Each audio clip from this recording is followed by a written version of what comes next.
Located on the Pacific West Coast, the YVR airport serves as a major international air traffic terminal. Geomorphologically speaking, the sea island hosting the airport has a modern lowland sediment foundation of silt and clay. Yet, such geomorphological characteristics, together with its poor drainage and low elevation, contributes to liquefaction risk and a high risk of flooding.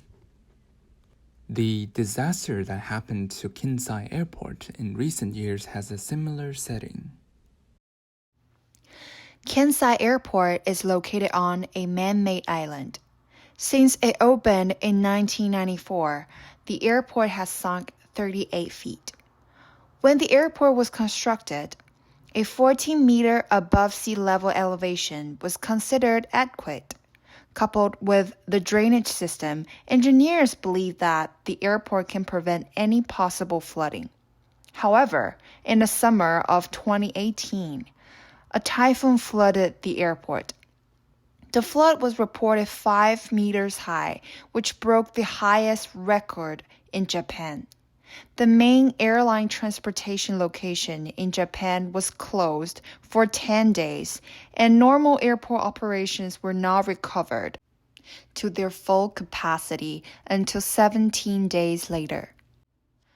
The suspended flights generated massive economic damage and human inconvenience. When the Japan case demonstrates the vulnerability of airports to storm surge flooding, what the event reminded us about is the airport at our own foot, YVR. YVR Airport is located on a sea island. Although it is not a man-made artificial island like Japan, the risk of flooding is almost as high. The elevation of YVR Sea Island is only 2 meters. Currently, several dikes were installed to prevent flooding events. Climate change is continuously increasing sea levels. Combining the evident rise of both the intensity and frequency of storm events, the likelihood of flooding at YVR was raised to be a public concern. The dike system needs to be upgraded in order to act as a timely response to the flooding uncertainties. Nevertheless, the height of seawalls surrounding runways must be limited so that airplanes can safely land and take off. Thus, a systematic reassessment of the entire dike system is required. Furthermore, amplified sea level rise, flooding, and erosion in coastal environments posed an enormous risk of YVR subsidence.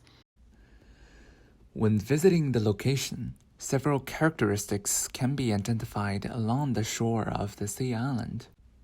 These primarily consist of rock piles along the riverbank, sloped humps, roadside ditches, and riverside vegetations. Based on the Lower Mainland Dike Inventory Map of Sea Island provided by the Government of BC, following the shape of the sea island, an around island dike system can be identified. Hence, the observed swelling structure is a part of YVR dike system. According to the Dike Design and Construction Guideline of BC, dikes are specifically designed with characteristics such as bank protection, vegetation clumps, sloped dikes, and ditches. Since BC standardized the construction of dikes to resist 1 in 200-year flooding event and storm surge, these structures serve as a comprehensive flood defense system.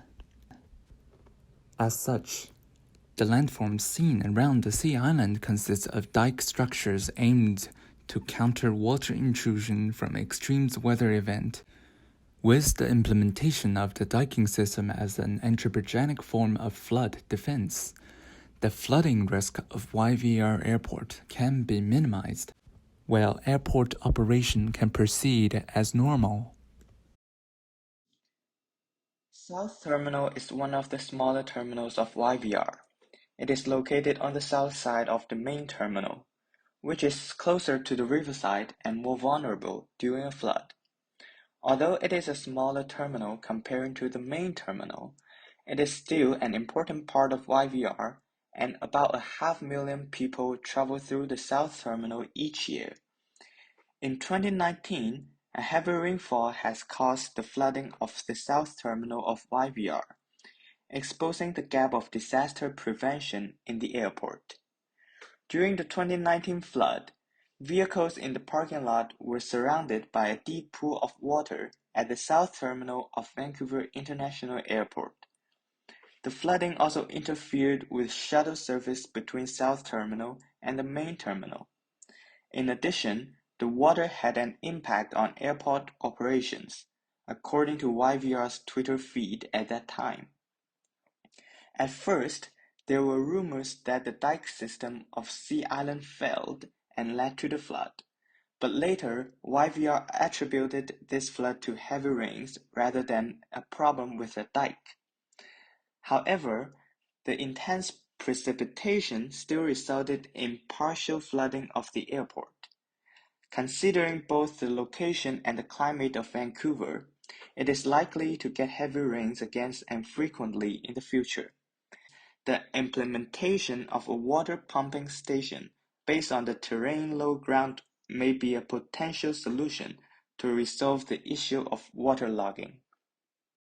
In order to protect against flooding in the future, the airport has proposed making changes to current protection methods as part of the 2037 YVR Master Plan.